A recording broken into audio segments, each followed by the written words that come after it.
Pāru izaicinājums. Laiks stiprināt attiecības, ieguldīt laulībā un augt kopā. Jo stipras laulības neveidojas pašas, tās tiek būvētas.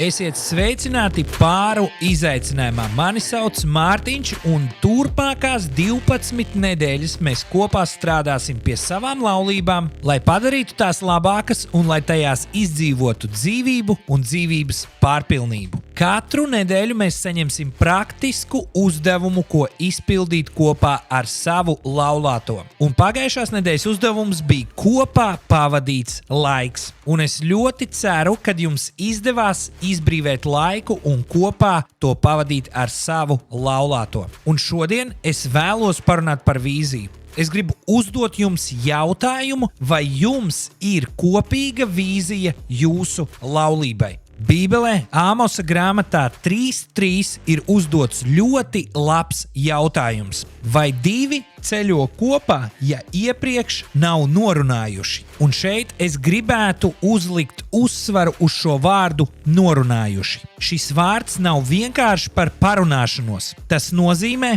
iepriekš noteikt, nolikt konkrētu tikšanās punktu, saskaņot laiku un vietu un apzināti vienoties par kopīgu kustību. Tā ir mērķtiecīga vienošanās par ceļu, kurš ir jāiet kopā, nevis spontāna sakritība. Divi cilvēki nevar vienkārši nejauši ilgtermiņā iet vienā virzienā. Viņiem ir jābūt kopīgam mērķim, par kuru viņi ir vienojušies. Un ziniet, mēs varam dzīvot vienā mājā, bet iet pilnīgi dažādos dzīves virzienos. Mēs varam dalīt vienu māju, bet nedalīt kopīgu mērķi. Pēc Eurostat datiem 40 līdz 50% laulību Eiropā beidzās ar šķiršanos. Un bieži tas ir saistīts ar ilgtermiņa nesaskaņām par dzīves virzienu, vērtībām un prioritātēm. Un Bībelē ir vēl kāda universāla patiesība.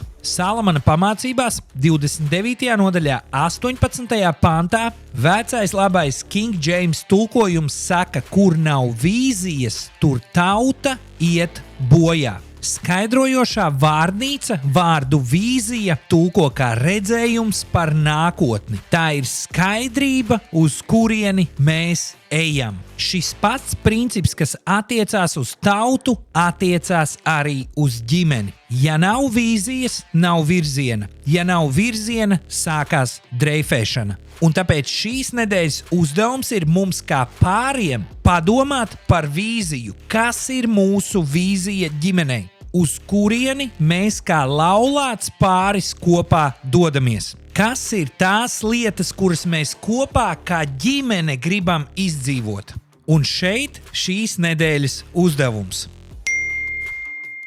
Un viss atkal sāksies ar randiņu. Ieplānojiet laiku divatā randiņam, kur jūs būsiet tikai divatā. Ja ir iemesli, kāpēc jūs nevarat izrauties no mājām, sagaidiet, kamēr bērni ir gultās un apsēžaties divatā. Šim uzdevumam jums vajadzēs papīru un pildspalvu. Uzlieciet taimeri 5 minūtes un sarakstiet pēc iespējas vairāk lietas uz papīra, kuras jūs gribat izdzīvot kopā. Rakstiet visu, kas nāk prātā, sākot ar to, ka jūs gribat izdzert klusumā kopā kafijas krūzi līdz braucienam uz Spāniju. Šobrīd nedomājiet par izmaksām, vienkārši rakstat visas idejas uz papīra. Kad visas šīs lietas ir uzrakstītas, izvēlaties 3 lietas no šīs saraksta, pie kurām jūs varat sākt strādāt. Kopā izvēlaties vienu mazu lietu, ko jūs varat izdarīt jau rīt vai šonedēļ. Tā var būt kopīga pastaiga vai kopīgi pagatavotas vakariņas ģimenei.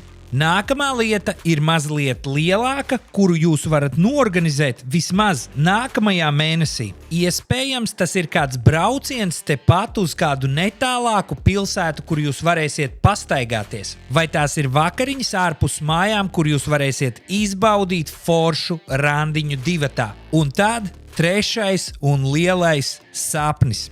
Tas ir kaut kas tāds, kas jums prasīs kopīgi iespringt. Kaut kas tāds, kas jums prasīs vairāk plānot un iespējams arī iekrāt naudu. Tas var būt ceļojums, vai tā var būt kāda nedēļas nogale tepat kādā spā, kur jūs varēsiet atpūsties.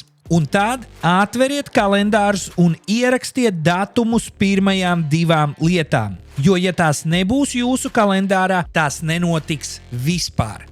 Kāds varbūt uzdos jautājumu, kāpēc tas ir tik svarīgi? Jo šis pārvērš jūsu attiecības no problēmu risināšanas un izdzīvošanas uz piedzīvojuma un vīzijas režīmu un fokusu no tā, kas ir jāizdara šodien, uz to, ko jūs varat izdzīvot un piedzīvot kopā. Un es ticu, ka Dievs jebkurai laulībai ir paredzējis izdzīvot dzīvību un dzīvības pārpilnību. Bet tas nenotiek tāpat, pie tā ir jāstrādā. Es ticu, ka jums izdosies un tiekamies mūsu Zoom zvanā vai arī nākam pirmdien uz pāru izaicinājumu.